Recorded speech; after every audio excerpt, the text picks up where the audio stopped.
Coonoor Wellington ராணுவ குடியிருப்புகள் கட்டுமான பணியின் போது மண் சரிவில் சிக்கி கட்டுமான தொழிலாளர் ஒருவர் உயிரிழந்த சம்பவம் சோகத்தை ஏற்படுத்தியுள்ளது. நீலகிரி மாவட்டம் குன்னூர் அருகே உள்ள வெலிங்டன் ராணுவ மையத்தில் புதிய குடியிருப்புகள் கட்டுமான பணி நடைபெற்று வருகிறது. இங்கு தொழிலாளர்கள் வழக்கம் போன்று பணி செய்து கொண்டிருந்த நிலையில் எதிர்பாராத விதமாக திடீரென மண் சரிந்து விழுந்து விபத்துக்குள்ளானது. இந்த விபத்தில் தேனி மாவட்டம் போடிநாயக்கனூர் பகுதியைச் சேர்ந்த செல்வம் என்பவரது மகன் சக்தி மண்ணில் புதைந்த நிலையில் அரை மணி நேர போராட்டத்திற்கு பிறகு ஜேசிபி இயந்திரம் மூலம் மீட்கப்பட்டார். மீட்கப்பட்ட சக்தியை ஆம்புலன்ஸ் மூலம் வெலிங்டன் ராணுவ மருத்துவமனைக்கு எடுத்துச் சென்றனர்.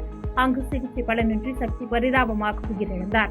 சம்பவ இடத்திற்கு வந்த குன்னூர் வட்டாட்சியர் கனிசுந்தரம் விபத்து நிகழ்ந்த இடத்தில் விசாரணை மேற்கொண்டார்.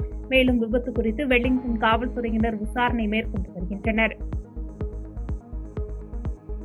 பாதகம் செய்பவரை கண்டால் நாம் பயங்கொள்ளலாகாது பாப்பா, மோதி மிதித்து விடு பாப்பா, அவர் முகத்தில் உமிழ்ந்து விடு பாப்பா.